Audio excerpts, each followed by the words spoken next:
Kula nuwun, sedulur sugeng pepanggihan malih kaliyan kula Tubagus Purnama. Rahayu, rahayu, rahayu ingkang sami pinanggih. Sedulur semua, dalam video kali ini saya ingin membahas fenomena daun yang bergerak sendiri. Nah, apakah itu digerakkan oleh hantu? Atau ada fenomena lain yang bisa menggerakkan daun itu sendiri?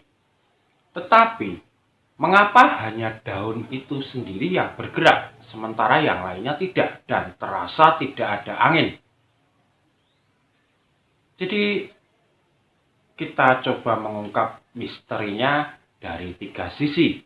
Yang pertama dari segi sains atau ilmu pengetahuan. Yang kedua, dari segi agama. Yang ketiga, dari segi spiritual. Jadi, monggo kita simak videonya.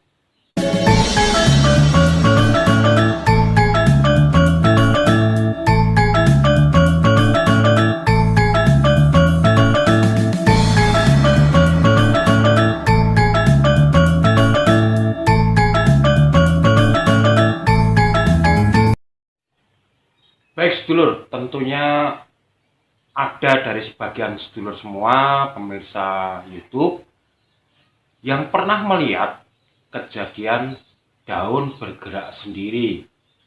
Terutama ketika kita mendaki gunung atau sebuah perjalanan di malam hari.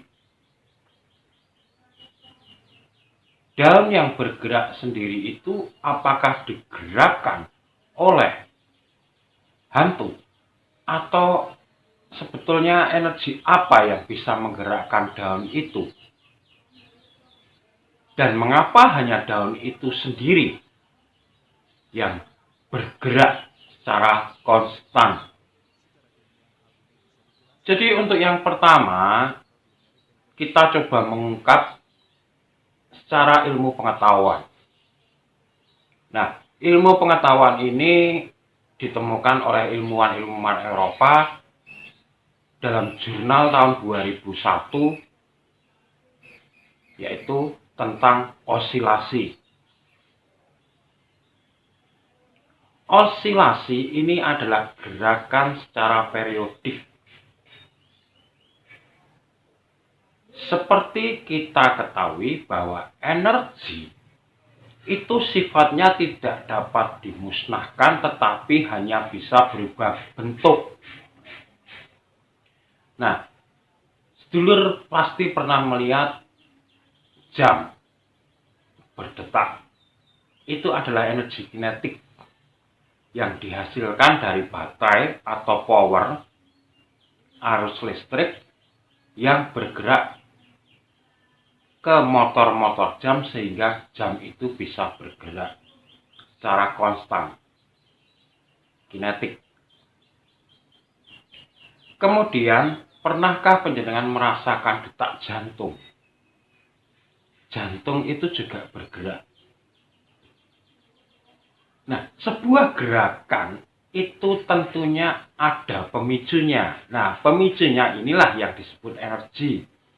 Kalau jantung, itu ada 2 yang mempengaruhi kinerja jantung, yaitu aliran darah yang mengalir secara konstan sehingga ada gerakan jantung yang konstan, dan ada angin.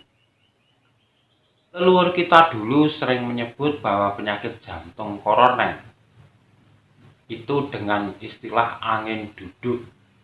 Jadi angin yang menduduki jantung, sehingga membuat gerakan jantung tidak stabil, cenderung sesak nafas.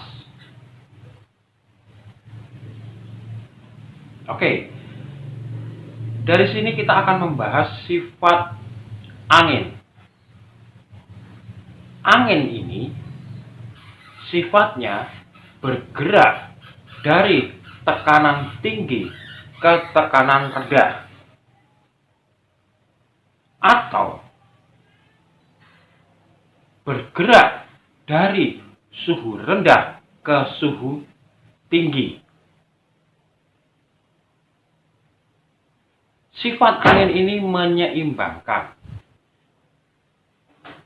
Nah, ketika panjenengan melihat daun itu bergerak, sebetulnya daun itu terkena angin tipis yang kita sendiri tidak bisa merasakan.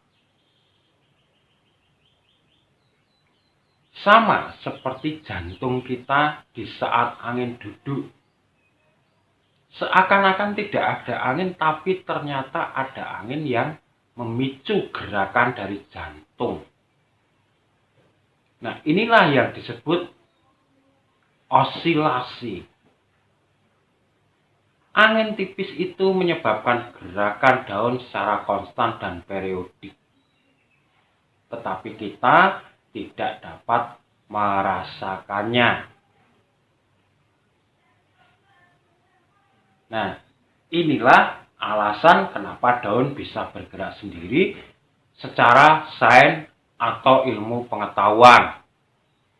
Kemudian, kalau secara agama, kita tahu bahwa unsur pembentuk setan, jin, atau roh-roh gentayangan itu adalah unsurnya api.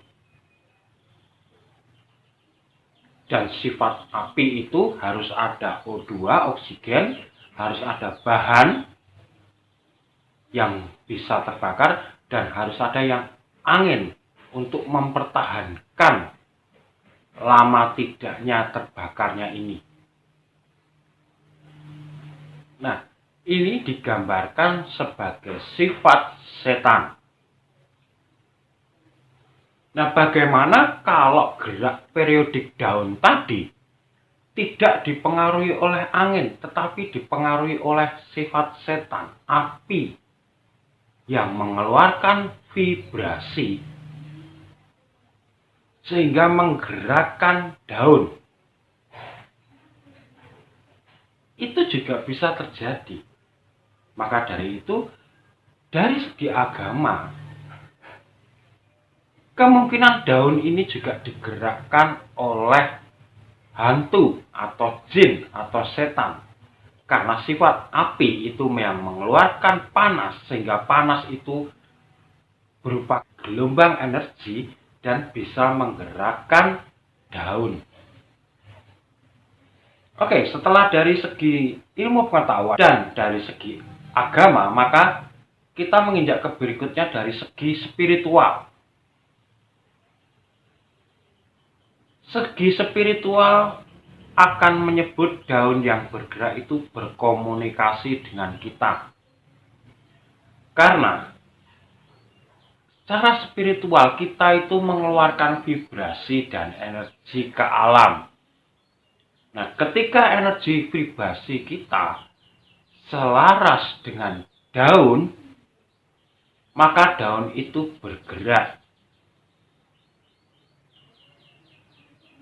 Cara orang Jawa dulu, manggake, silahkan. Jadi itulah wujud komunikasi alam dengan manusia. Ketika energi kita bergerak mengeluarkan vibrasi ke alam, maka alam pun menyambutnya.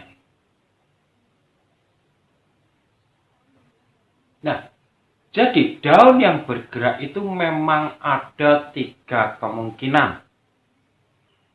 Secara ilmu pengetahuan yaitu angin tipis, secara agama itu digerakkan oleh api, unsur api, atau setan, atau jin, dan secara hukum spiritual yang mengenal bahwa the law of one, kita ini merupakan bagian-bagian pancaran dari sang pencipta, sehingga mempunyai vibrasi-vibrasi energi yang berbeda-beda, namun ketika selaras maka akan connect. Nah, gambaran yang paling nyata itu pada kasus tumbuhan putri malu. Putri malu itu bergerak ketika disentuh oleh manusia atau tersentuh adanya rangsangan. Nah, itu bisa kita lihat dengan panca indera kita. Tetapi untuk daun yang bergerak ini, kondisinya rangsangan itu lebih tipis lagi vibrasinya. Sehingga tidak tertangkap panca indera kita. Jadi itulah kebenaran tentang daun yang bisa bergerak sendiri. Ada 3 versi. Untuk panjenengan silahkan memilih mempercayai versi yang mana, karena tidak ada kebenaran dan tidak ada kesalahan dalam satu pengetahuan. Semuanya adalah misteri dan kita wajib mencari dan mencari terus. Jadi demikian, semoga yang sedikit ini bermanfaat.